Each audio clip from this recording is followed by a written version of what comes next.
Ahí estamos. Buenos días, buenas tardes, buenas noches.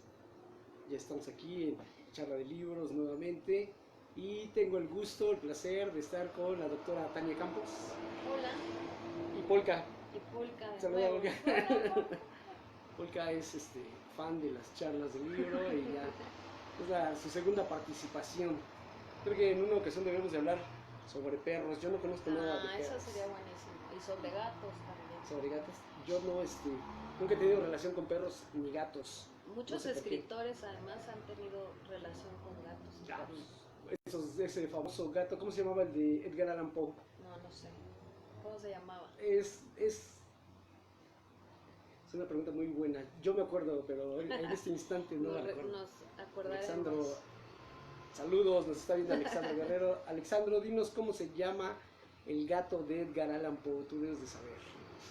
Es muy famoso ese gato. Y pues, aparte de ese cuento de Edgar Allan Poe, el de la el cuento del gato. ¿Cómo se llama ese cuento? No, bueno, hoy estamos. Estamos en un... Sí. No, bueno, era para hacer tiempo en lo que se conecta la gente. Sí, nos está fallando la En lo memoria. que empezamos con esta charla, que el día de hoy nos vas a hablar de... Pues fíjate que lo que me interesó, estuve pensando Ajá, y dije, bueno, les podría hablar de algunos de los libros que me encantan, exacto. pero desde hace un par de días o un poco más, estoy como pensándole mucho a una cosa que es recurrente en lo que yo hago como antropóloga y como particularmente como metodóloga y como maestra de metodología, ¿no? Y de epistemología, que lo que quiere decir epistemología es eh, el estudio de cómo se genera conocimiento científico, ¿no? Bueno, no solo científico, pero cómo se genera el conocimiento. Entonces pensé que podría ser más padre hacer o compartir con ustedes esta reflexión sobre de quién es el conocimiento, ¿no? ¿De quién es el conocimiento? ¿A quién le pertenece el conocimiento que generamos los académicos y los científicos? ¿No? ¿Qué es? ¿Y quiénes son entonces? O sea, porque una cosa es la autoría, ¿no? Y el derecho de autor que defiende todo el mundo, pero otra cosa es el conocimiento. ¿De quién es el conocimiento? ¿No? Y hay varias posturas, ¿no? La mía personal, pero que no es solamente mía, es que el conocimiento es de todos, que el conocimiento tiene que ser un bien colectivo y que por lo tanto está muy mal que sea restringido. O sea, que las personas tienen que tener acceso al conocimiento, Tienen que tener ¿no? acceso a instituciones o lugares para Eh, obtener y a conocimiento. los resultados de nuestras investigaciones. O sea, los investigadores tenemos que divulgar nuestros conocimientos, ¿no? Y la gente en general, todos nosotros, debemos tener derecho de poder meternos a un buscador académico, ¿no? De internet y decir yo quiero saber sobre tal cosa y sí puedes leer muchas cosas, pero hay muchas cosas que están restringidas, que hay que pagar por ellas, Claro. ¿no? ¿Por qué hay que pagar por ellas? Si el conocimiento, o sea, la reflexión que yo quiero compartir con ustedes y bueno, que participen y demás, ¿no? Eh, porque yo no tengo la respuesta, es una reflexión, es si el conocimiento debería de ser libre, no debería de lucrarse con el conocimiento, ¿no? Esto es que si uno quiere investigar sobre un tema, no tendrías, como dices, que pagar nada, pero si tú eres la investigadora y la que haces todo ese trabajo en campo, en tu, no sé, en tu computadora y vacías toda esa sapiencia que vas adquiriendo, Uh-huh. entonces ahí es donde creo que la gente quiere cobrar, de decir, bueno, yo tengo que obtener un recurso, ¿no? ¿No es así?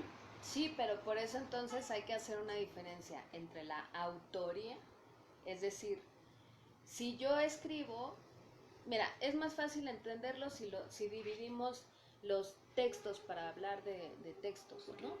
Eh, aquellos textos que son literarios, podemos estar hablando de una creación, ¿no?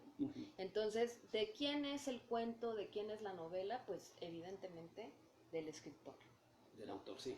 Y entonces ahí pues no hay mucho que discutir, porque tú no puedes decir, el cuento lo hizo él, pero es de todo. No, el cuento sí lo hizo él.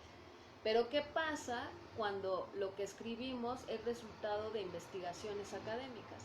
Lo que hacemos no es una creación, sino que es conocimiento, ¿no? Ese conocimiento es algo mío, es algo con lo que yo debo de lucrar. O sea, yo pienso que entonces tendríamos que preguntarnos para qué generamos conocimiento. Y pienso que esta es una discusión importante en estos momentos, particularmente en México, porque está álgido toda esta discusión, ¿no? De, ay, la cultura y la ciencia, y por Dios, santo Que los están Dios, dejando de fuera y cómo que no están sufrimos los científicos y cómo sufren, ¿no? y nos quedaron Los sin cultura, artistas, ¿no? y sin cultura no hay nación, y ciencia en la resistencia, escuché el otro día también. Ya son buenos para hacer sus... Pues yo Ese creo es mío. Ajá. Ese es mi café. Este es el tuyo, ¿verdad? Sí. No quiero que sepas mis secretos. Sí, no. Entonces, mira, dice ahí Alejandro que el gato negro se llamaba Plutón. Plutón, si sí, mal no exactamente, recuerdo, Plutón. ¿no? Y nos está aplaudiendo Laura, no sé si la transmisión. Laura Mar Luna. La reflexión. Gracias, Laura, por saludarnos. También vemos a Doña Bárbara, ya se conectó. Si quieres ver por tu café, lo que... Sí, a ver, mientras acabas de saludar ahí. Maestro Berna, saludos hasta Ometepec. Ay, ¿es Ometepec? Ometepec, sí, es nuestro amigo el de los textiles que comentamos la vez pasada. El maestro que comentamos la vez pasada. Sí. Tenemos que organizarnos una fiesta e irnos a Ometepec a conocernos. Sí, me acuerdo. Vamos los 4 allá a platicar por allá. Saludos, luego no se nota quiénes están, pero muchas gracias a todos. Adriana Román es mi hermana. Saludos. Mira. Pues por ahí den los likes y si les gusta, si tienen algún comentario. Víctor Dávila, saludos. Víctor Dávila es un cuate que también ha estado charlando con nosotros, filósofo. Bueno, entonces yo vi algo que decía que si un estudiante de una universidad pública al ser educado al término de sus estudios debería de aportar. Eso lo puso ahí, por ahí la doctora cuando Tania. Me pongo rijosa. Hace poco. Y rebelde. Sí. Mira, yo pienso que a ver, vamos a empezar por ahí. Yo creo, a ver qué opinan los que nos vean.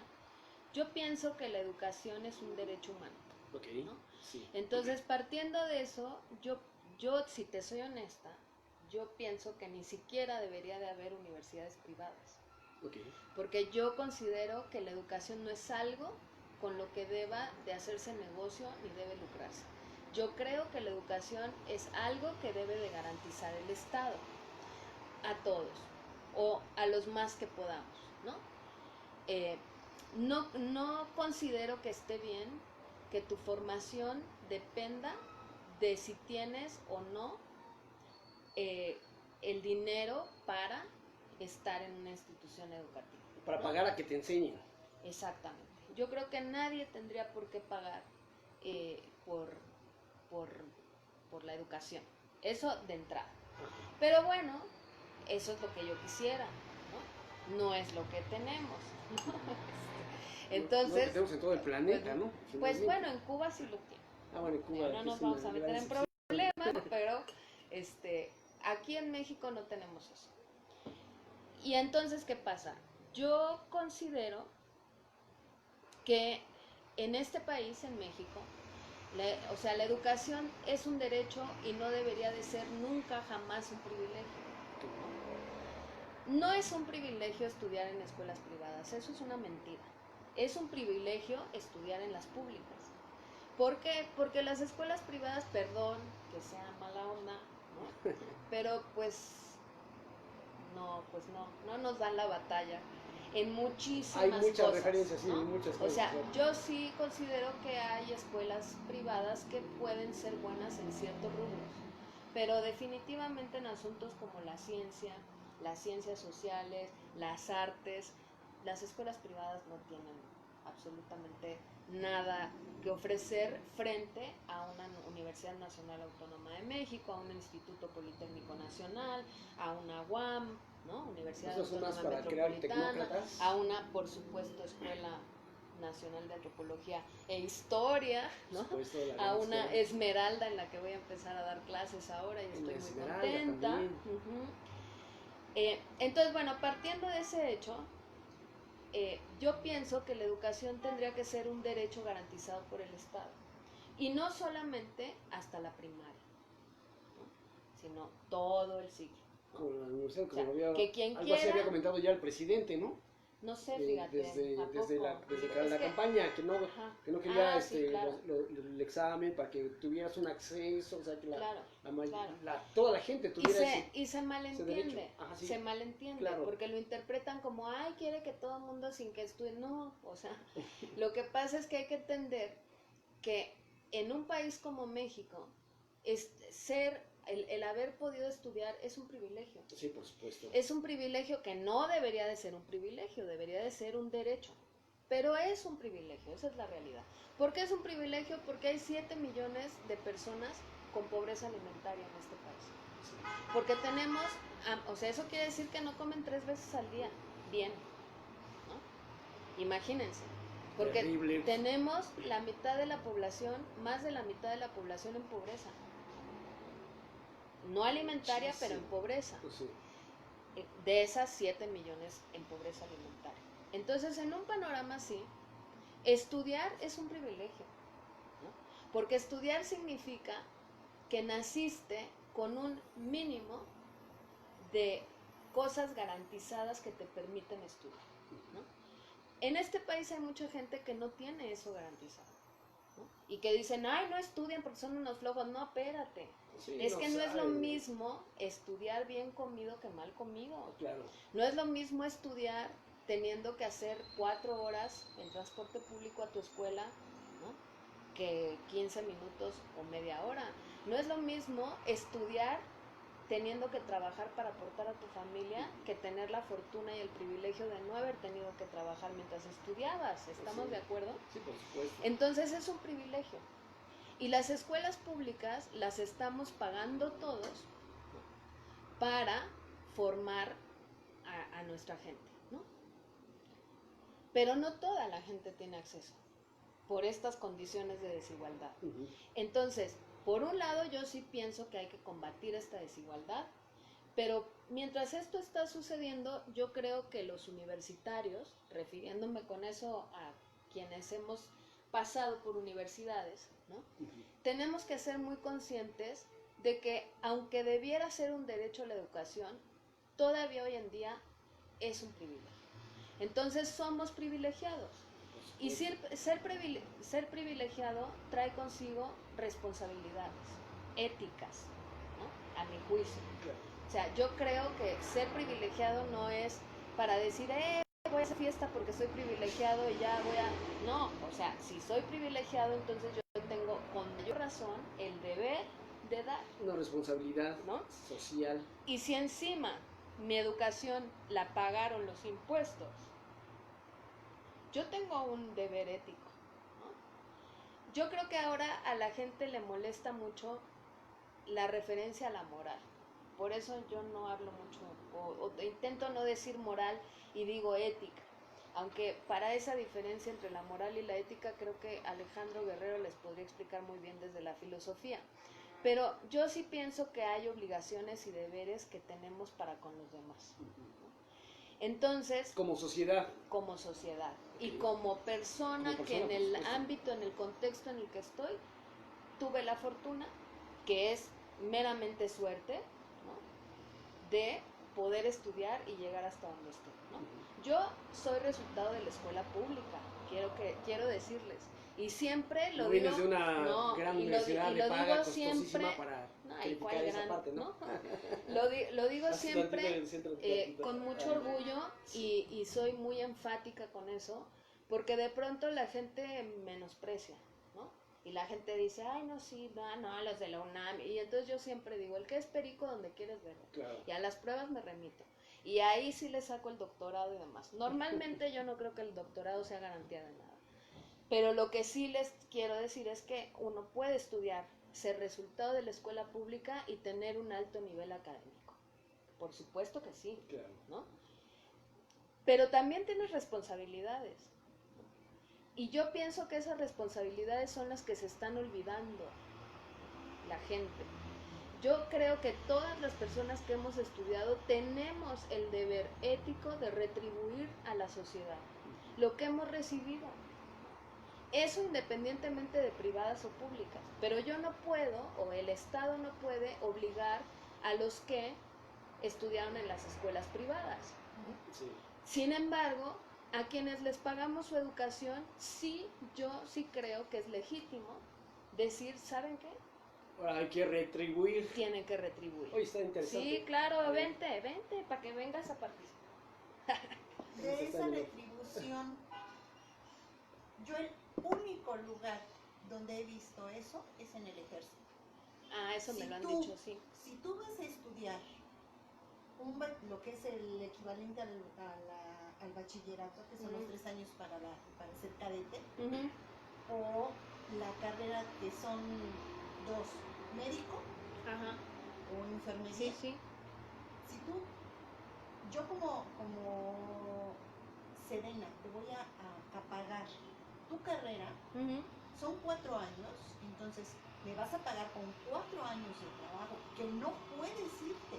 Porque claro. si tú me metes tu renuncia en esos 4 años, no te la voy a dar. Claro. Si te vas, estás desertando. Claro.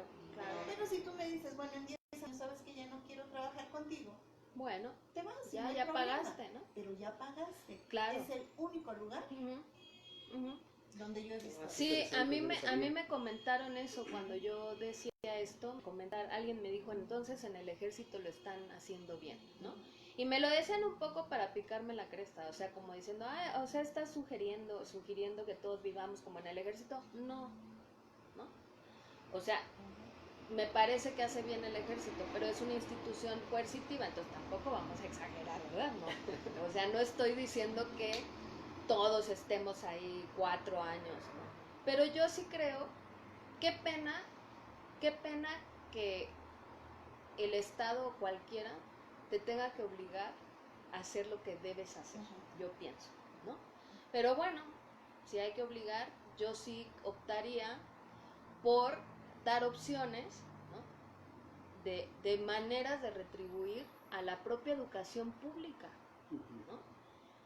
O sea, mi manera personal de retribuir, y lo hago desde muy joven, y es una retribución curiosa porque es una retribución que al mismo tiempo me ha permitido a mí formarme como docente, ¿no? Y entonces yo ya luego digo retribuyo, pero luego digo estoy tan agradecida porque al final me da experiencia y demás, ¿no? Pero mi manera personal es dar clases en escuelas públicas, y yo siempre doy clases en instituciones públicas. Cuando me invitan yo doy clases, ¿no? He dado clases en el Instituto Politécnico Nacional en la Escuela Superior de Medicina, de Antropología Médica. He dado clases desde que egresé en la Nacional de Antropología e Historia, sobre todo en metodología, pero también de otras cosas. He dado clases en la UNAM, he dado clases, ahora voy a empezar a dar clases en la Esmeralda, y para mí es un deber. O sea, para mí es un deber, ¿no? ¿Me lo pagan? Sí, me lo pagan, porque además deben saber que no te pueden no pagar por los derechos laborales y demás. O sea, aunque tú llegaras y dijeras yo lo hago gratis, en todas las escuelas públicas pagan muy poquito. Entonces la verdad es que los maestros de las escuelas públicas yo creo que en general lo hacemos por amor al arte y por retribuir, ¿no? O por esta responsabilidad que sentimos. Pero yo pienso que todos tendríamos que hacerlo, ¿no? O sea, y que tendríamos que hacerlo porque lo debemos, pues, ¿no? Que sí sería como perdón, como... Que no se escucha, dice. ¿No se escucha? ¿Desde cuándo no nos escuchan? ¿Ya nos escuchan? Pues ya estaba todo volumen, de repente son sus aparatos. Yo escuché, por ejemplo, de las escuelas privadas donde vas pagando y no terminas de pagar al finalizar tu licenciatura. Ajá. Y tienes la obligación de continuarles pagando hasta que finaliza, ¿no? Eso, entonces, algo así podría ser, ¿no? Pues el problema es que es polémico porque hay quien te dice, bueno, pero si la educación es un derecho, ¿por qué la estás cobrando? ¿No? Que es gratuita. Entonces, pero el asunto es que no es un cobro como tal. Yo creo que es una retribución, ¿no? Y que tiene que ver con la conciencia. ¿Por qué hablo de esto? ¿Por qué mencioné eso que dijiste? Porque de pronto mis coleguitas, ¿no? Coleguitas académicos, que yo soy una prófuga de la academia, la verdad luego me caen bastante mal. ¿Sí? Sí, y tengo muchos pleitos con la academia, no con todos, obviamente, hay gente valiosa, pero sí con este asunto de tengo la fortuna y el privilegio de estudiar, logro estudiar y entre más grados tengo, más siento que el mundo no me merece, ¿no? Y le ando echando choros a todo el mundo de los méritos, ¿no? Y entonces sabe que ya están más, que estamos en la edad que empezamos como a ruquear, ¿no?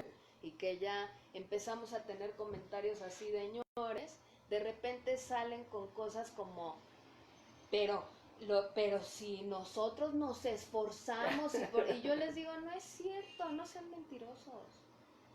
No sean mentirosos, porque nosotros, ellos, o sea, ustedes y yo, la mayoría de los académicos en este país, hay uno que otro que es una excepción, que de veras son esos ejemplos así, que vienen desde las condiciones más difíciles y lograron remontarlas y qué maravilla, pero son los menos.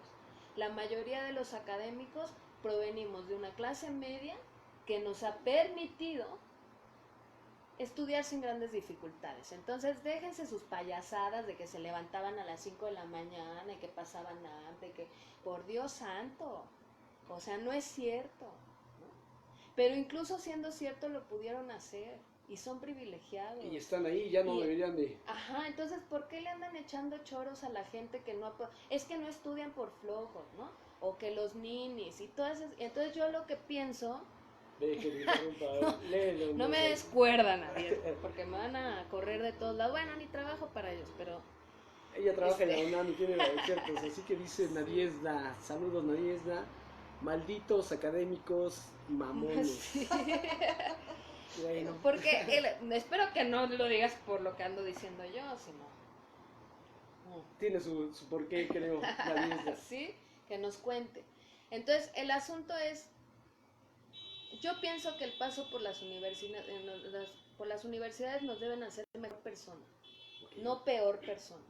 O sea, si uno pasa por la universidad y eso no te ha hecho consciente de la situación del país en el que vives, de la diferencia, de la diversidad que hablamos la vez pasada, si no te hace consciente de que lo que tú hiciste para otro no necesariamente es posible hacerlo en las condiciones en las que se dan las cosas, ¿no?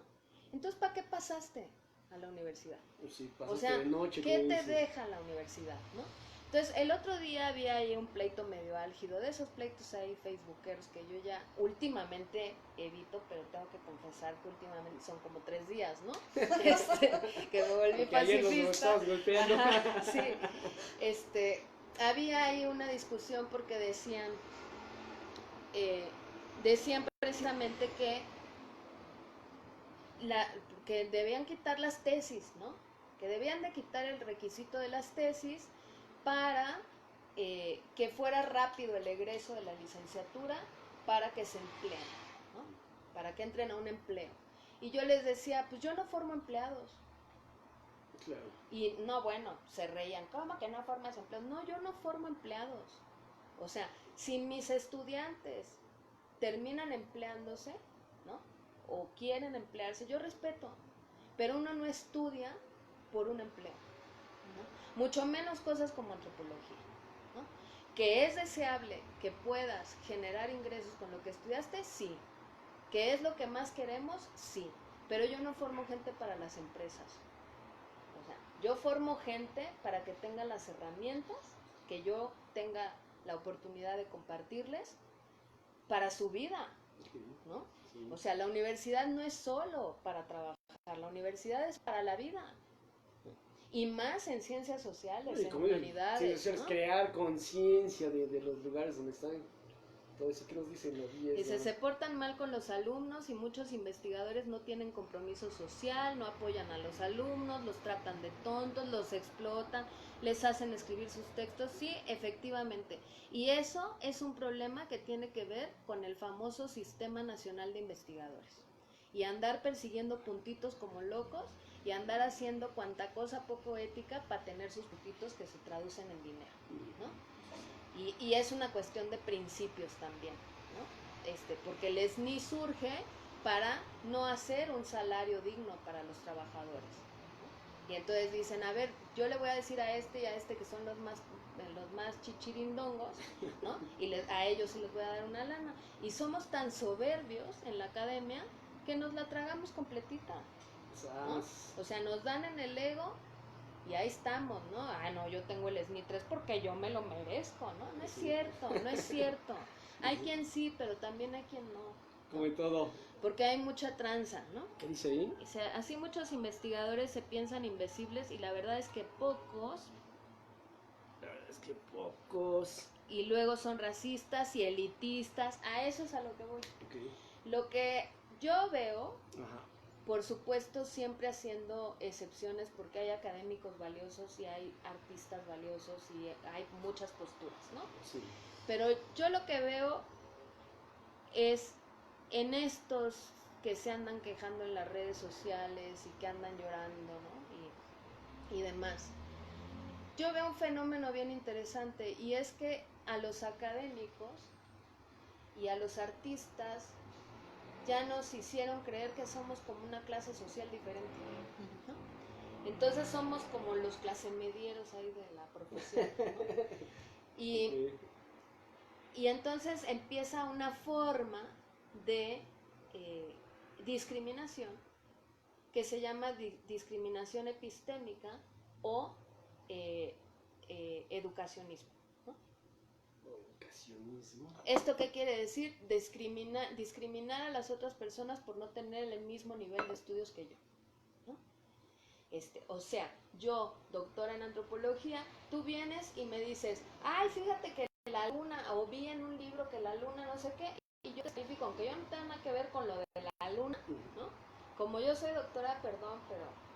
Tú no tienes ni estudios, entonces... Tú no tienes estudios, no entonces lo que tú dices a opinar. No vale, ¿no? Claro. Yo soy superior a ti. Esa es una forma de discriminación. Claro. Y yo creo que muchos académicos no se dan cuenta y lo hacen todo el tiempo lo están haciendo, ¿no? Y lo notas en las redes sociales, pero también en las instituciones, en los cubículos, en la relación con sus estudiantes, en la relación entre académicos y en relación con la gente y con el resto del mundo, ¿no?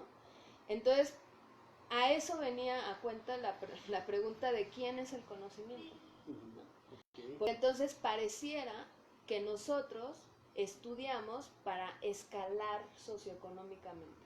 Para ser más arriba que, claro, ¿no? que la media. Y yo considero que uno no debe estudiar para escalar, o sea, no creo que tenga ninguna relación estudiar con escalar socioeconómicamente, ¿no? Creo que es muy triste para los chavos decírselos tan rudo, ¿no? Pero no es cierto que por estudiar van a ganar más. Eso no es cierto. Estudiar una cosa como antropología o como filosofía o como artes o no, ¿puedes vivir bien? Sí, o sea, puedes vivir decentemente, claro, como vivimos nosotros, decentemente, o sea, austeramente hasta cierto punto, ¿no? En buena medida. Pero ganar lana, un oficio, ¿eh? Sí. O poner un negocio, o sea, ganas más lana con eso que estudiando. Vender entonces, frutas y verduras. Claro, entonces, ¿para qué estudiamos? ¿De veras estudiamos para escalar socioeconómicamente? Entonces aquí lo que ha pasado es que se ha vuelto como una forma, ¿no?, de chambismo. O sea, yo estudio la licenciatura y como no hay trabajo me meto a la maestría y entonces vivo de la beca de la maestría y como no hay trabajo me meto al doctorado y vivo de la beca del doctorado y como no hay trabajo me meto a un postdoctorado y vivo de la beca del postdoctorado y después aplico a una plaza, ¿no? no todas, pero muchas plazas están compradas, vendidas y llenas de tranza, y eso tampoco lo dicen los investigadores. No digo que todos, pero Claro. muchos sí, y lo saben. Entonces, le aplicas a la plaza, si eres decente y tienes suerte, caíste bien, pero también puede ser que no seas tan decente y hagas chanchullo y llegues y te vuelves investigador por el resto de tu existencia, ¿no? Y te metes al SNI y te metes al PRI, o sea, los estímulos, y entonces te empiezas a volver un burócrata de la cultura y de la ciencia que llena papelitos para cumplir con el SNI y que explota estudiantes y que comete plagios, ¿no? Sí, Entonces yo te decía, se peleaban porque decían que hay que quitar la tesis. ¿Y por qué hay que quitar la tesis? Porque frena el que egresen más rápido. Y yo les decía, el problema de las tesis es que los directores no dirigen y los asesores no asesoran y los estudiantes hacen tesis como pueden, porque nadie se los está enseñando. ¿Y por qué nadie se los está enseñando? A veces porque son unos irresponsables los investigadores, ¿no? Y no cumplen con su deber, pero otras veces porque ni saben cómo hacerlo, porque no es lo mismo investigar que enseñar a investigar, ¿no? Entonces me decían, sí, pero nada. Entonces el problema no son las tesis. El problema es la formación de los académicos que están pretendiendo formar a los estudiantes, ¿no? La tesis de licenciatura es una forma de evaluar y de enseñar y de evaluar que un estudiante sabe plantear una investigación, realizarla y exponer sus resultados, ¿no? Claro. Tiene que haber docentes capacitados para enseñarles a hacerlo y entonces vas a tener mayor egreso, ¿no? Pero es increíble que los investigadores se consideren normal estar al servicio de las empresas, desde las instituciones públicas, ¿no? O sea, soy investigador de la UNAM y estoy muy preocupado porque quiero que haya una mayor cantidad de egresados porque me califican. ¿Y por qué quiero que haya una mayor cantidad de egresados rápido? Para que sean empleados. ¿Empleados de quién? Pues de las instituciones privadas o en algunos casos públicas, ¿no? Pero entonces, como maestro, yo no estoy diciendo que se queden eternamente haciendo una tesis. Yo creo que no se tienen que quedar eternamente si tienen a alguien que lo dirige bien, ¿no? Así de fácil. Sí. Pero sí creo que tiene que haber esta conciencia de qué estamos formando. ¿Estamos formando empleados? Si estamos formando empleados, a mí no me interesa, ¿no? Como, ¿para qué? Me voy a hacer otra cosa. O sea, yo hago otras cosas más divertidas, la verdad. Más que formar No, yo no formo empleados, no, porque entonces es decirle a mis alumnos, estudia antropología para que acabes trabajando para una empresa. Si quieres hacerlo, hazlo, pero porque quieres, no porque te hacen falta herramientas, ¿no? Pero que tengas las herramientas también para decir, me cotizo, ¿no? Que tengas las herramientas para que si quieres trabajar para la empresa, sea la empresa la que te necesite y la que te quiera. Y la que te pague bien. Y la que te... Bueno, más o menos, pero el asunto es que... Ahí nos decía la Diosda, pero nos puso otros comentarios anteriores. Dice, y luego entre los investigadores hay clases sociales porque hay profesores pobres. Los pobres somos ricos. nosotros. Desgraciadamente una les explica que... A ver, léelo tú porque yo no alcanzo. Dice, desgraciadamente una les explica que la inteligencia no va ligada a la posición económica y no te creen. Hay muchos tontos que ganan mucho dinero y eso no los hace más listos o más hábiles socialmente. Dice, ver... Socialmente, ver más que... No se ve. Se nos ve, aquí está. Y... Expliquemos eso a los de la Facultad de Economía que no entienden que una cosa es la teoría y saber muchas matemáticas, etcétera, y otra cosa es juntar esos conocimientos y aplicarlos a la realidad y presentar, no sé qué más dice. Presentar proyectos y después reporte de investigación y finalmente tesis, que es algo más completo. Sí, mira, yo creo que el problema, como que a la compañera le abrimos la puerta. Luego a mí me pasa, también. O sea, yo si viera este foro estaría igual que tú, sí, ¿no? Diciendo todo lo que tengo que aquí está el foro abierto, Nadie sí, que decir. Soltarte. Pero el problema es más complejo. O sea, el problema es que el propio sistema está asignando la dirección de las tesis a los docentes para acumular puntos del SNI, ¿no? A los investigadores. Y entonces ahí estamos en esa carrera y demás. Miren, yo no critico, o sea, yo pienso, bueno, quien le ha entrado a ser investigador y está en el SNI, a mí me parece muy respetable. Pero donde se acaba el respeto para mí es cuando se atreven a decir que hay que formar empleados, por ejemplo. Sí. ¿No? O sea, porque eso a mí ya me parece como, a ver, espérate, si lo que tú quieres es formar empleados, ve a ofrecer tus servicios a las empresas y vuélvete formador de empleados para esas empresas y sé honesto, pero no desde las instituciones públicas que pagamos todos, ¿no? Sí. ¿Por qué? ¿No? Como dices, sin ética, sin valores. Claro. Pues claro. es lo que vas creando, solo empleados listos para trabajar como los quieren, moldeados, como lo quiere la empresa. Entonces, y ahí está la gente, ahí es ¿no? que entra esta discusión de quién es el conocimiento, ¿no? Porque hay filtros para que entres a estudiar. De entrada, desde la desigualdad, ¿no? O sea, si tú vives en una pobreza tan extrema, no hay manera de que estudies. No, pues claro. ¿No? Aunque digan, Nunca vas a llegar. échale ganas. Y aunque te pongan ejemplos así de el 0.0, o sea, 0.0001 que lo logró, ¿no? Y yo cuando veo esas historias digo, qué bonito, pero ¿a poco somos tan gachos que queremos que a todo mundo les cueste tanto? Sí. ¿Por qué queremos que les cueste tanto? ¿No? Si a nosotros no nos costó tanto, no sean payasos, por eso me ofendo, ¿no? Porque se ponen como, no, que se esfuerce, pero si no te costó tanto, ¿por qué quieres castigar a los demás?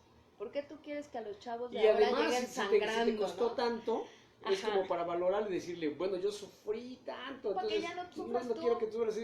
Claro. ¿Qué hace uno, no? Si fuéramos generosos, sería, yo no quiero que tú lo padezcas, ¿no? Claro. A mí un poco no Eso me sería quiero... muy humano, ¿no? No me quiero poner de ejemplo, pero a mí me traumaron tanto con la tesis, ¿no? Fue tan traumático para mí, bueno, las 3, porque hice 3, pero el proceso del doctorado fue tan traumático para mí, porque yo entré como con esta ingenuidad de, ay, qué bonito y todos somos lindos, ¿no? Y de repente ya tenía como 8 puñales clavados en la espalda, ¿no?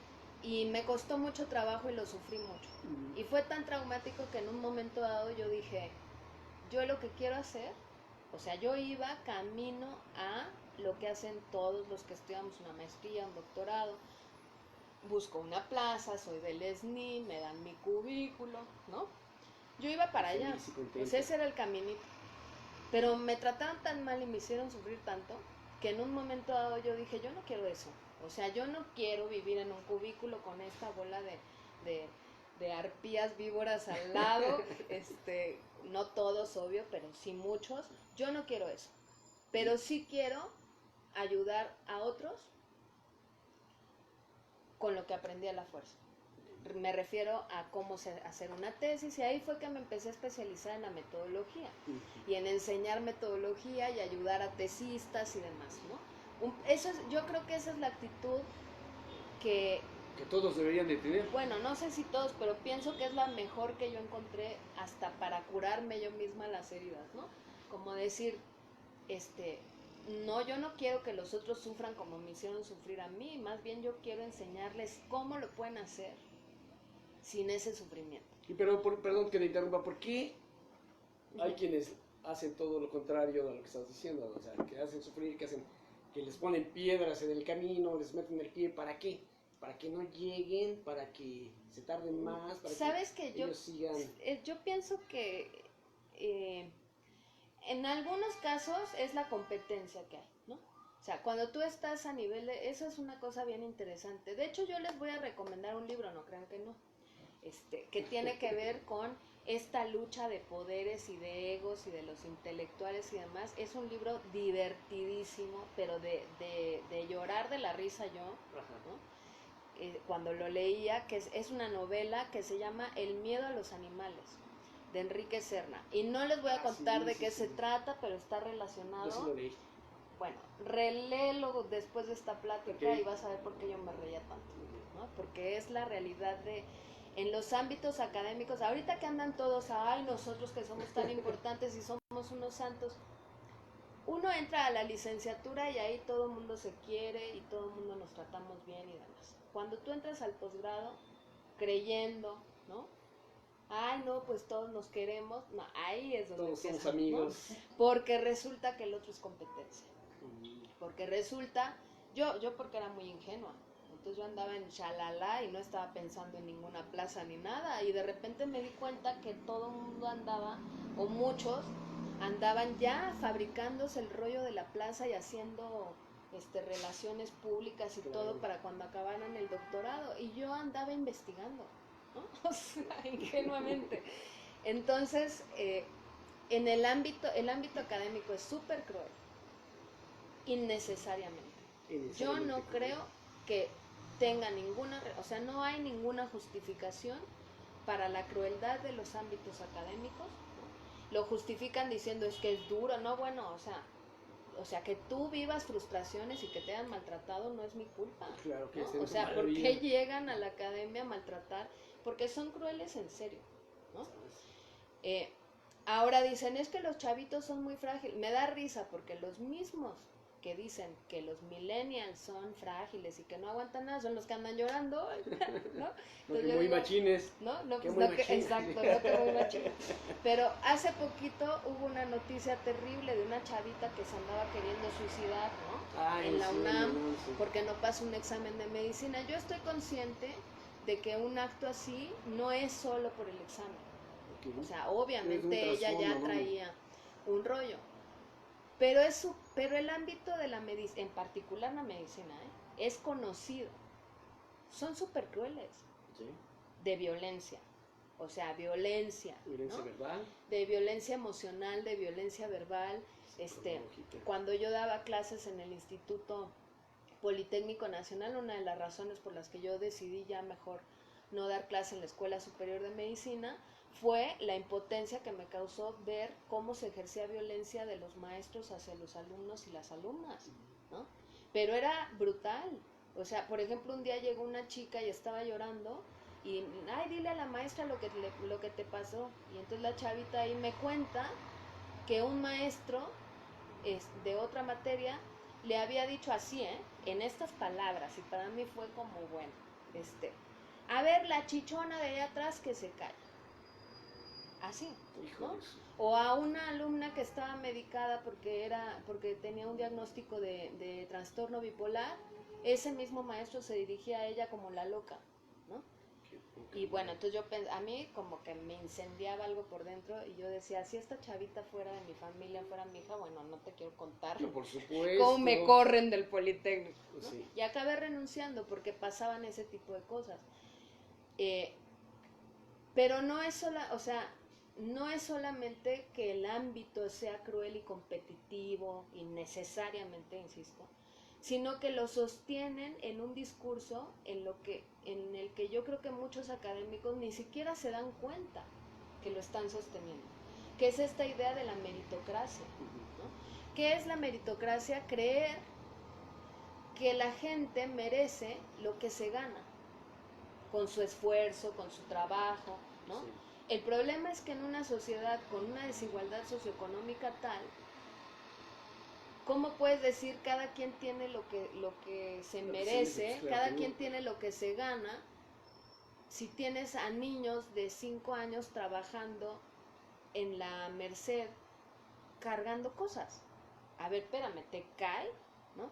Y entonces yo pienso que hay que cuestionar nuestros privilegios, no para latiguearnos, o sea, no para sentirnos culpables y pedir perdón ay, soy medio fifi, que además eso del fifi también, ¿no? O sea, tampoco llegamos al fifi. Tampoco. ¿no? O sea, no le exageremos, porque ni cerca andamos, ¿no? Aunque lloren, ni cerca andamos, ¿no? Pero no se trata de sentirse culpable, pero sí entender que cuando uno tiene privilegios, uno tiene responsabilidades éticas, ¿no? Y que yo tengo que reconocer mis privilegios. Y que si tengo privilegios, o sea, no me siento culpable por tenerlos, pero no los tengo porque me los gané. O sea, eso es una mentira. y es una crueldad, porque es decirle a una persona que empieza desde situaciones bien adversas, tú no estás donde yo estoy porque no haces lo suficiente. Como el Cuando a dicho mí de no los me pobres costó, son pobres ¿no? porque no trabajan, ¿no? Eso es gente meritocracia. que trabaja desde las 5 de la mañana y en verdaderas friegas, y he visto a los albañiles en pleno sol, así como no aguantamos ahorita el sol, y ellos ahí trepados y cargando cosas. No ¿Qué es trabajan, esforzarse? Eso Claro, es trabajar. Claro, ¿qué es esforzarse? ¿Qué es trabajar? ¿Qué tienes que hacer para merecer qué? ¿No? Yo pienso que los seres humanos, solamente porque nacemos y estamos en este mundo, merecemos tener qué comer, Alimentos. un lugar donde vivir, atención médica si la necesito y acceso a la educación si la deseo. Claro. ¿No? Eso es lo que yo creo. Y me parece inadmisible que cosas que yo veo ahorita que están diciendo, yo entiendo que cuando te afectan, ¿no? Bueno, otra idea que hay que entender, no es lo mismo colectivo que comunitario, Okay. ¿no? O que social. Y ahí hay otra confusión. O sea, de repente parece que porque afecta mis intereses como colectivo, ¿no? Mi demanda es social. No, señores. ¿No? Y menos cuando hay un colectivo privilegiado. Claro. ¿No? Los afecta, sí nos afecta. Porque saben que lo que tenemos ahorita lo tenemos gracias a que tenemos a 7 personas que no están comiendo bien.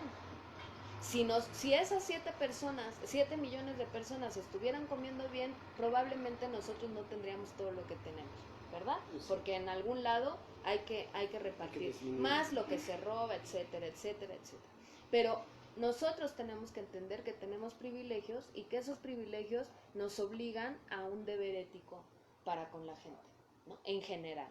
Y mi primer deber es comprender que no es normal, por ejemplo, con las becas del FONCA, ¿no? No es normal que 20 años o 18 años el mismo artista reciba la beca. No es normal. Claro. Y te dicen, es que no es ilegal porque está postulado en las normas. Sí, pero no es legítimo, no es ético. O sea, ok, sí es legal, ¿por qué? Pues porque hicieron las becas con las normas que les convenían. Recibas la beca. No se vale, no se vale.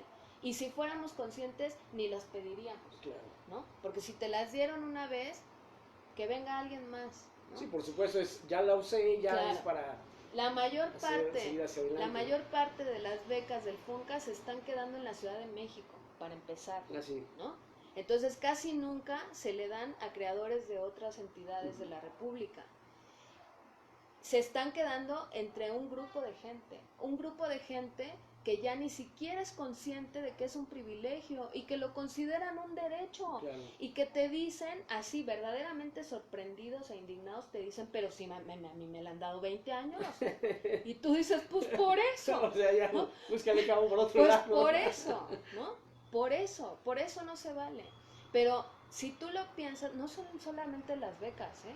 O sea, es todo, es increíble. Sí. Son las becas, son las plazas, son las becas de otra cosa, son las plazas en las instituciones, son todo, en todos los ámbitos hemos hecho de los usos y costumbres abusos y costumbres. Abusos y costumbres. Abusos y costumbres, y los académicos y los artistas, algunos, esa es otra, ¿no? ¿Por qué se sienten representantes de una comunidad tan amplia? ¿No?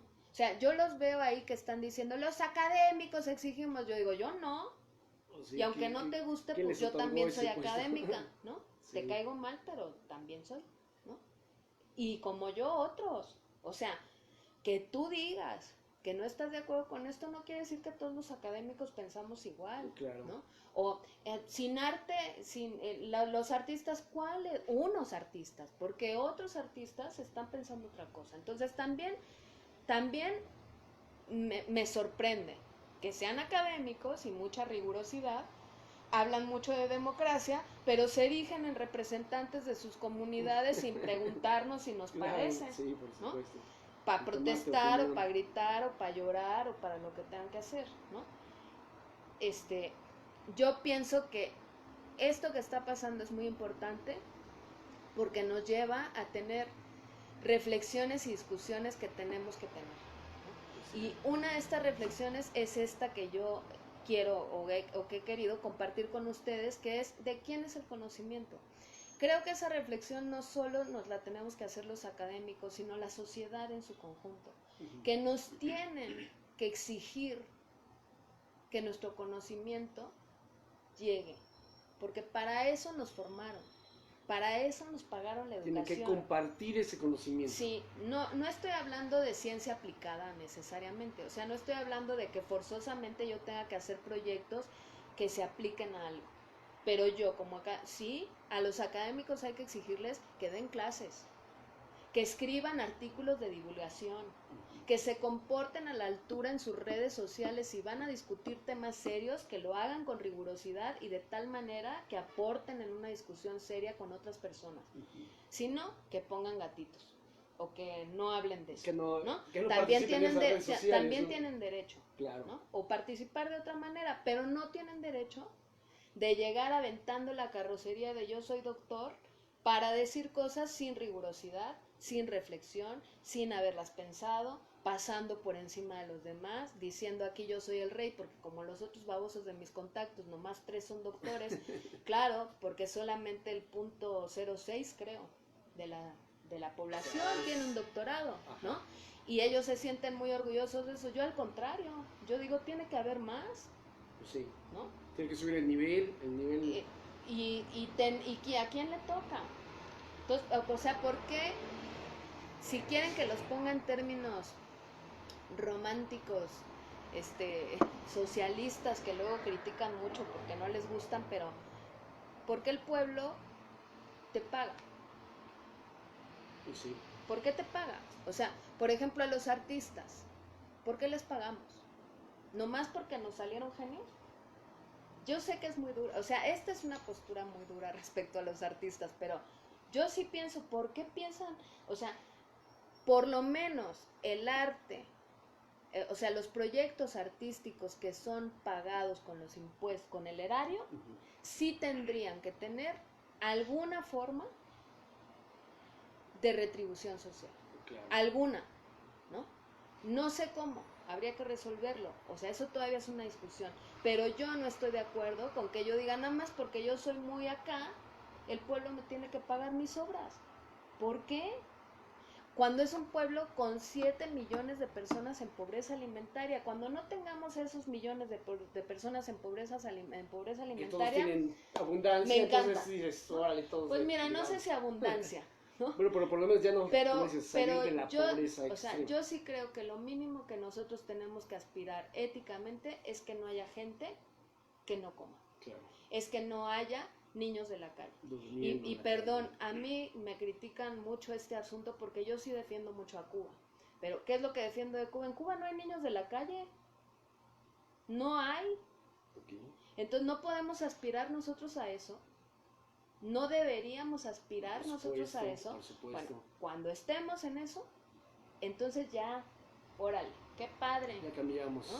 Ya vemos. Qué buena onda que nos salieron genios y que son maravillosos y que nos representan en el mundo con sus obras. Sí, es muy importante, pero no puede ser lo más importante, aunque nos moleste no ser el centro de todo, ¿no?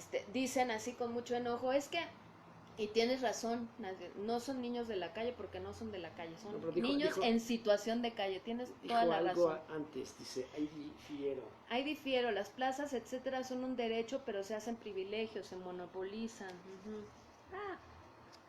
¿Y qué pasa con los saberes periféricos? Esa es una pregunta bien interesante. A ver, primero lo de las plazas, sí tienes razón, hay que matizarlo. Las plazas son un derecho, yo no tengo un problema con las plazas, pero sí con que haya tranzas en las plazas, ¿no? Y con que las plazas se conviertan también en un privilegio y no en un derecho y en como debe de ser. Ahora, lo de los saberes periféricos es bien interesante. Yo no les llamaría ni siquiera periféricos, les llamaría saberes, ¿no? ¿Qué es lo que pasa? Híjole, es que eso me llevaría a una explicación compleja, pero bueno, a ver, voy a tratar de decir, nosotros, o la ciencia, digamos, o los académicos, son los que definen, ¿no?, qué saber es válido y qué saber no es válido, ¿no? Es decir, hay una cosa que se llama paradigma. Un paradigma es, así en términos muy generales, es el conjunto de nociones, ideas, valores, reglas, normas que consensa un grupo de científicos sobre cómo es válido hacer o generar conocimiento que vamos a llamar científico, ¿no? Entonces esos científicos dicen, pues lo válido es generar conocimiento mediante el método científico. Ah, bueno, que consta de estos pasos. Y además es válido estudiar ciertas cosas, ¿no? Y estudiar a ciertas personas. Eso es bien interesante, porque consideran a unos estudiables y otros no, etcétera. Eso ya es otro rollo. Pero en este sentido, también son los que deciden, eso sí es ciencia, esto no es ciencia, esto sí es científico, esto no es científico, ¿no? No quiero caer, y no voy a caer porque no estoy de acuerdo, en decir que todos los saberes tienen la misma valía en términos de obtención rigurosa, ¿no? Es decir, yo no puedo decir, sí, es exactamente lo mismo la medicina alópata que la homeopatía. No lo puedo decir porque no tienen el mismo proceso de rigurosidad y demás, y entonces sí ya caemos en cosas muy graves como los antivacunas y estas cosas muy raras que yo no estoy para nada de acuerdo. Sí. Pero sí es cierto que hay un fenómeno que se estudia en la filosofía de la ciencia. Hay poca filosofía de las ciencias sociales, ¿no? Y ahí es donde brincan más, que es que de pronto pareciera, por ejemplo, el Instituto Mexicano del Seguro Social, el IMSS, decidió hace mucho tiempo que iba a certificar a las parteras, ¿no? Pero no decían certificar a las parteras, decían, vamos a capacitar a las parteras. Y yo decía, ah, caray, pero pues si la señora partera ya nació a todo el pueblo, ¿no? ¿Cómo que le van a venir a enseñar a la señora si lleva, o sea, una señora de 80 años que lleva no sé cuántas generaciones, ¿no? A ver, espérenme. El IMSS lo que hacía era certificarlas, es decir, a ver, a usted le doy su certificado de que usted sí puede seguir haciendo lo que toda la vida ha hecho, ¿no? Y le voy a enseñar un par de cosas que no vienen mal, ¿no? Como guardar cierta higiene, etcétera. Muy bien. ¿Cuál es el problema de eso? Primero, las parteras no tendrían por qué ser certificadas en esos términos, ¿no? Porque pareciera que antes de tener el certificado no sabían lo que hacían y de pronto mágicamente ya lo tienen y ya saben lo que hacían, ¿no? Pero además eso da pie a cosas bien, bien peligrosas. En el caso de ese programa que se hizo en los 70s, uno de los muchos programas de certificación de parteras, uno de los problemas que hubo es que en la medicina de ese entonces se había puesto de moda, porque en la medicina también hay modas y en la ciencia también hay creencias, ¿no? Se había puesto de moda el uso de oxitóxicos. Los oxitóxicos es lo que les ponen a las mujeres para acelerar las contracciones. Cuando no llegan las contracciones o no están habiendo las contracciones suficientes o con la regularidad suficiente, les ponen oxitóxicos porque ya tiene que nacer el bebé, ¿no? En esa famosa certificación de las parteras fueron a enseñarles, entre todo lo demás famoso, el uso de oxitóxicos. Y lo que pasó fue que no tomaron en cuenta que siempre, porque ahí vienen otras cosas culturales y demás, hay una manera de interpretar el conocimiento que se adquiere, ¿no? Entonces, estas mujeres en San Juan Capistrano, que está entre Durango y Zacatecas, por la forma en la que se los dijeron, asumieron que esa inyección, y le empezaron a llamar la inyección para la fuerza.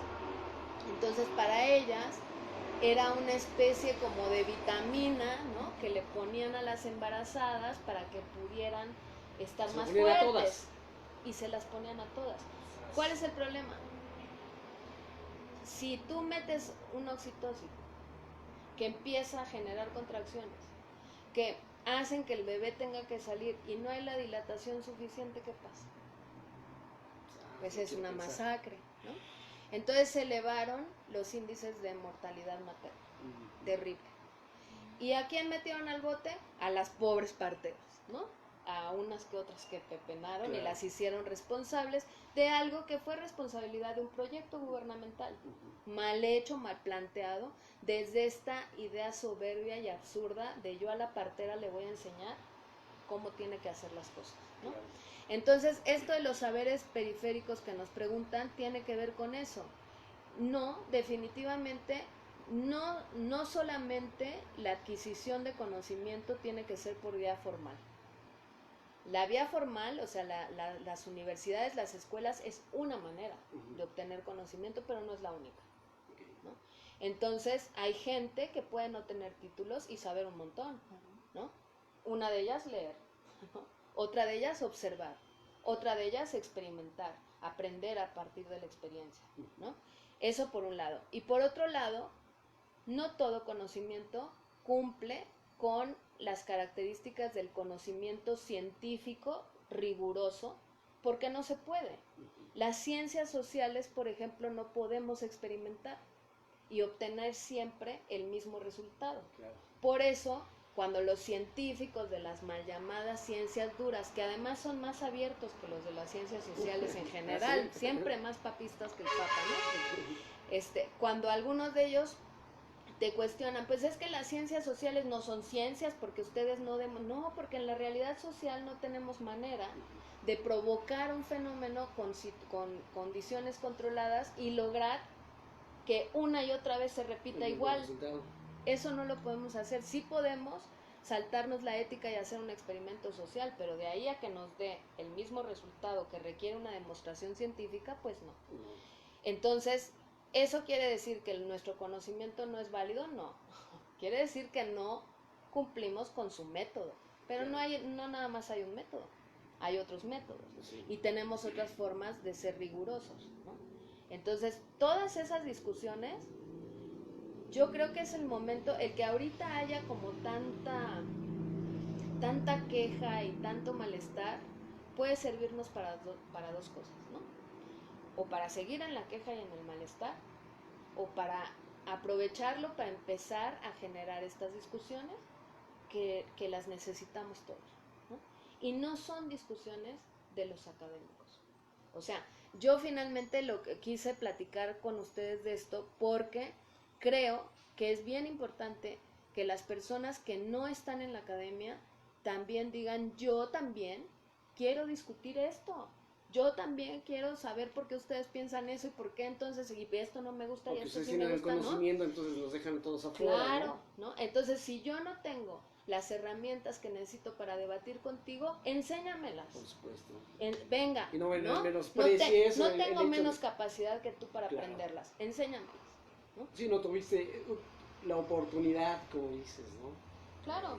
¿No? El privilegio de estar ahí y por miles de circunstancias no estuviste ahí, entonces sí, es bastante interesante. Por ahí nos dicen que muy buena discusión, pero aquí tenemos, Karen nos está viendo, saludos. Dice, Karen. La otra es que no dar al arte dinero es una discusión que dio Lenin contra la posición de Máximo Gorki, entonces nunca se pusieron de acuerdo. Lenin decía que el pueblo primero tenía que ser educado para apreciar el arte.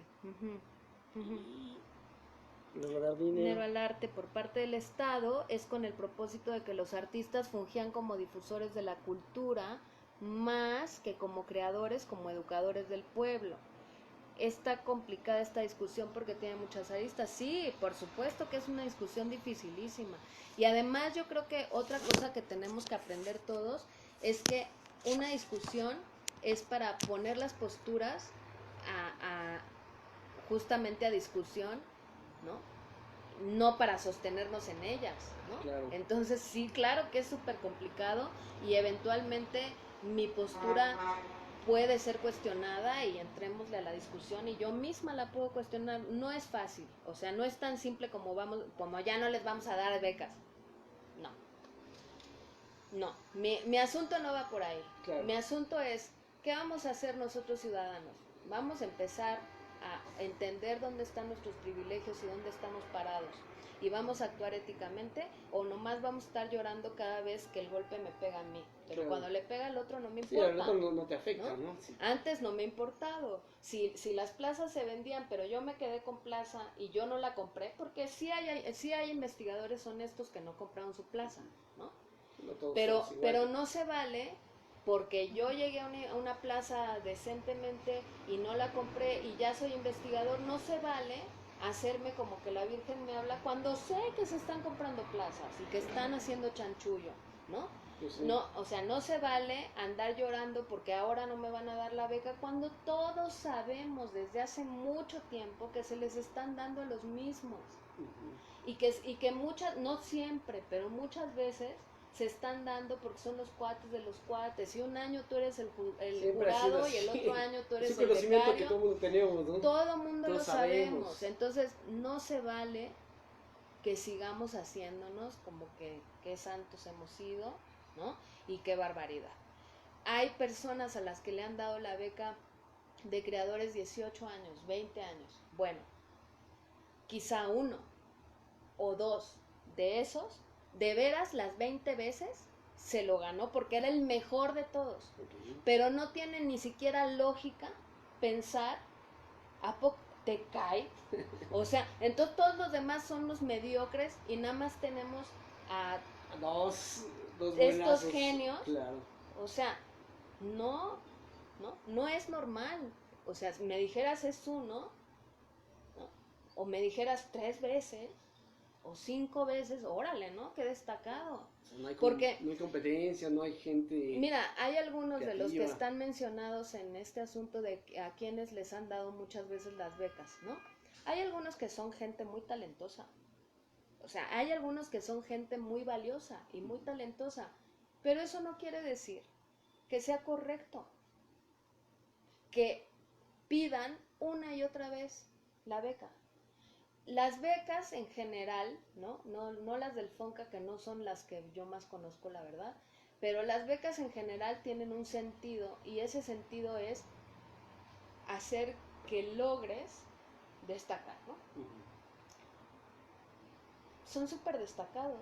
O sea, eso es como cuando en los concursos de tesis, me acuerdo en la tesis de Lina, que es un concurso que se hace para las tesis de antropología. Me acuerdo que de repente te tocaba, o sea, si el año que tú te titulabas de la licenciatura, ¿no? Con tu tesis que hiciste en un año, por mala suerte te tocaba que ese año se haya titulado el maestro que hace 50 años no se tituló y que lleva 40 años de experiencia y que es súper reconocido, pero nunca le había dado la gana titularse, Ujú. y hace su tesis y compite contigo. No, bueno, eso es, o sea, te pasaban la planadora, Ah, pues claro. ¿no? O sea, te tocaba concursar con la vaca sagrada. No, pues ya quiero llorar, Date ¿no? por perdido desde Entonces el inicio. pasa un poco lo mismo, ¿no? En el FONCA, yo no estoy diciendo que los que están mencionados necesariamente sean mediocres, porque hay unos que son muy destacados y muy valiosos. Ok.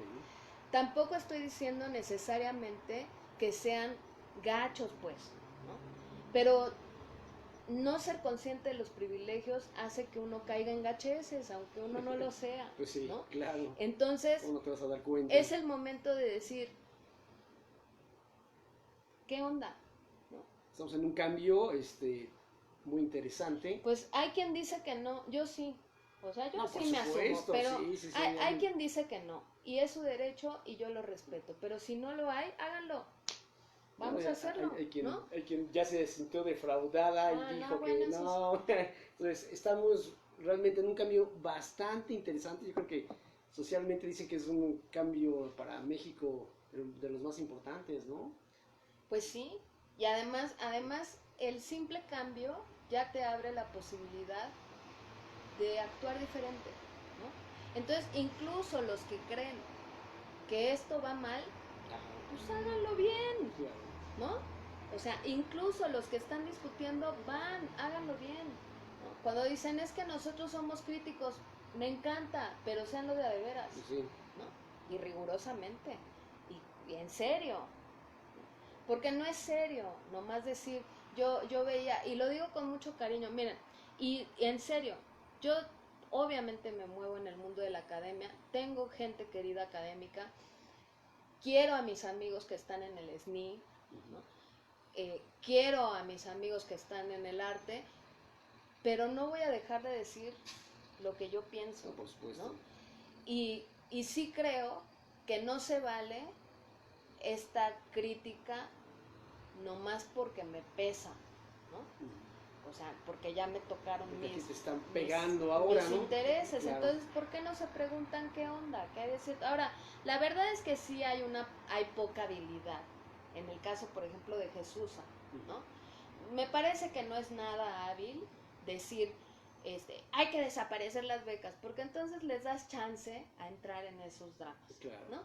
Aunque no se está haciendo, no debe ¿no? hacerlo esas cosas a la ligera.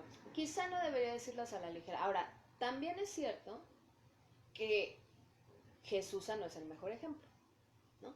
Digamos, no es la autoridad moral para haberlo dicho, porque también de ahí se agarran y dicen, pero si ella fue favorecida, y luego las protegidas de ella, que son las reinas chulas, y lo digo con todas sus letras, también han sido protegidas, y también algunas de ellas se han beneficiado de cosas que no están bien hechas, Claro. ¿no? Sin embargo, eso no quiere decir que el hecho hay que revisarlo, discutirlo y tomar postura. O sea, puede no gustarme quién lo dijo y puede no gustarme cómo lo dijo, pero el problema de fondo hay que agarrarlo por los cuernos y hay que ponernos a discutirlo. Y la honestidad tiene que caber en cada uno de nosotros. Y no es honesto estar discutiendo que lo dijo Jesús, o estar discutiendo cómo lo dijo. Sí, señalar, porque es más fácil es señalar, una manera de no entrarle. Buenas soluciones, buenas charlas, sí.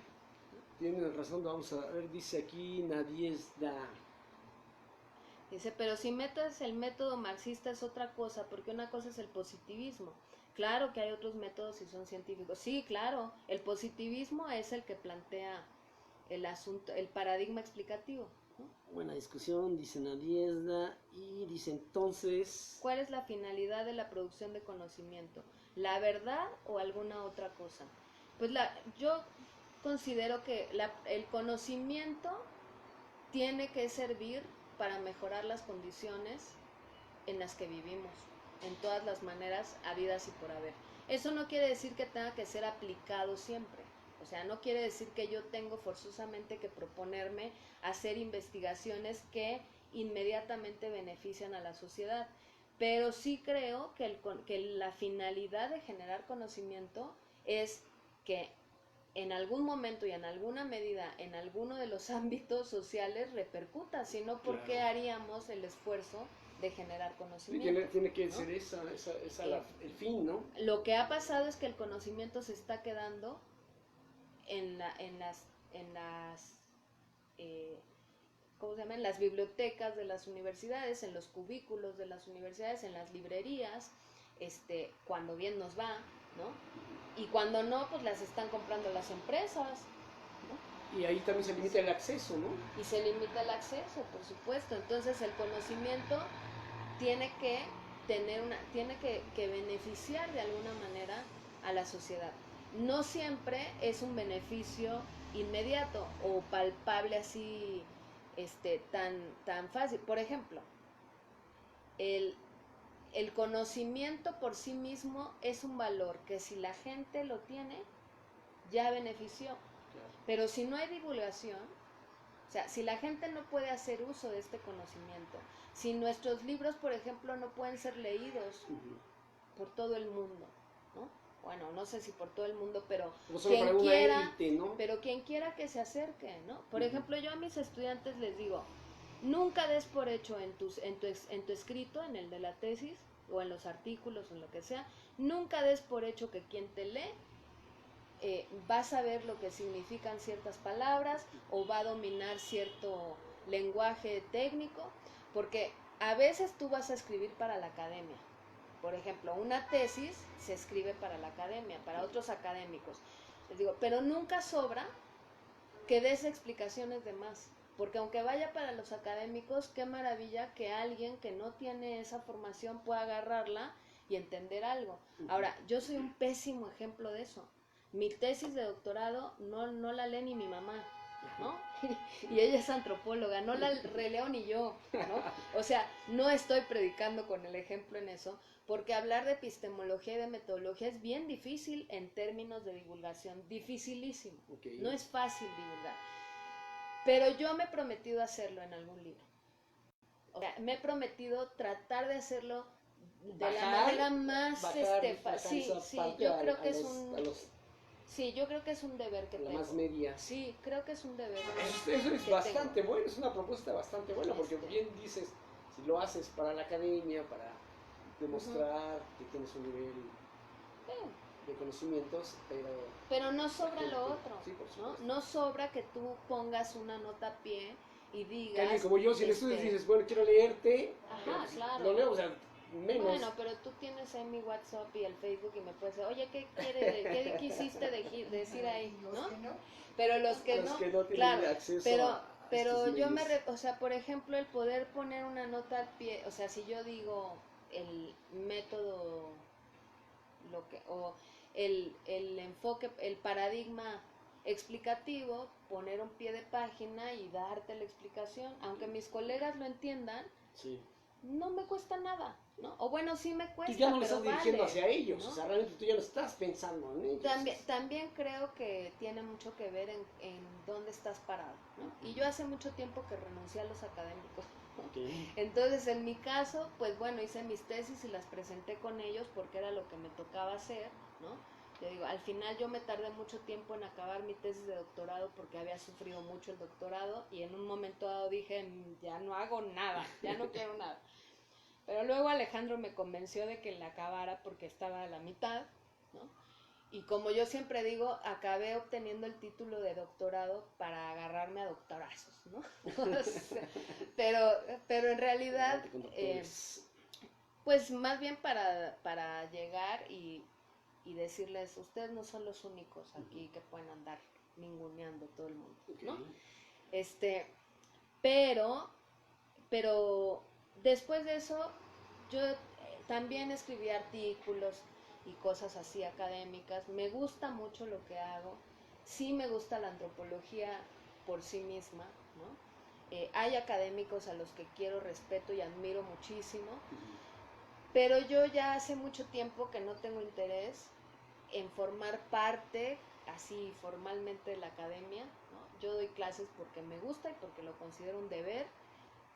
Escribo porque me gusta y porque creo que lo tengo que hacer, pero yo más bien cada vez estoy más cercana a una forma, porque como yo hago metodología, eso me permitió encontrar formas o métodos diferentes que son más incluyentes con la gente que no tiene una formación académica, y una de ellas es la investigación-acción, que es una forma de hacer investigación que a mí ahora me está interesando mucho. Incluso voy a dar una clase de eso en el próximo semestre, porque justamente aquí la idea es que los colectivos y las comunidades hagan sus propias investigaciones, pero desde el inicio. O sea, ya no es, Tania, la antropóloga, les viene a decir cuál es su problema que tenemos que investigar, ¿no? Yo lo voy a investigar y yo te voy a contar qué necesitas.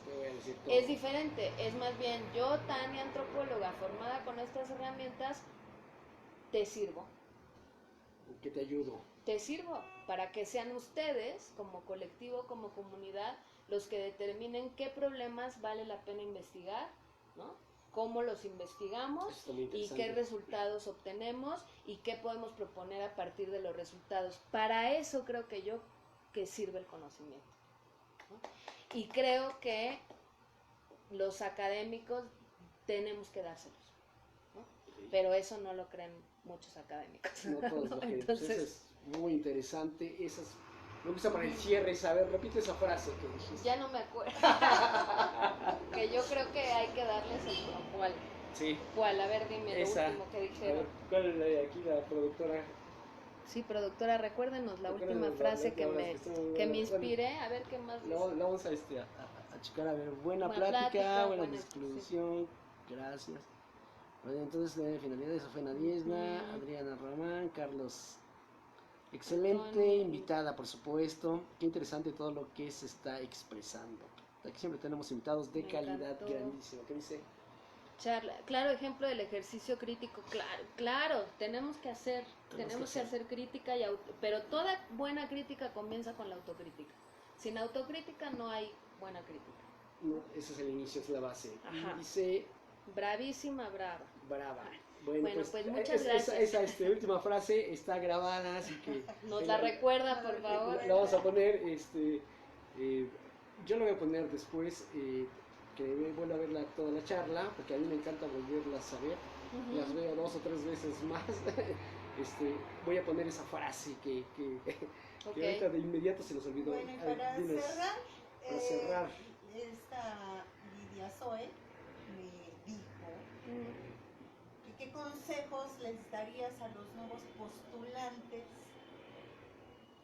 a una carrera universitaria donde precisamente los profesores del medio superior le dicen, es un privilegio que tú estés en una escuela como esta.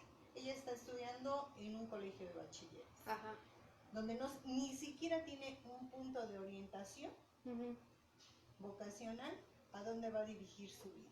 Ella cree y sabe qué es lo que le gusta. Fíjate, te voy a contar una cosa así bien graciosa. Cuando yo iba en la prepa, invitaron los de orientación, porque había orientación vocacional, no sé si ahora la hay.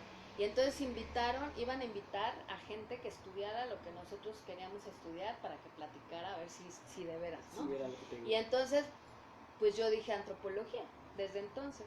No era raro porque mi mamá es antropóloga, entonces yo estaba cerca del ámbito, ¿no? Y entonces, ¿qué decidieron en la prepa? Ay, a Tania métanla a la plática del abogado. Entonces me chuté la plática del abogado porque no invitaron a un antropólogo a dar la plática. ¿Y no te convenció? O sea, no me convenció para nada. ¿Qué le aconsejaría como para saber qué quiere estudiar? Yo le aconsejaría que dentro de las cosas que ella piensa que le gustan o que le pueden gustar, busque a personas que lo hayan estudiado, ¿no? Y que platique con ellos.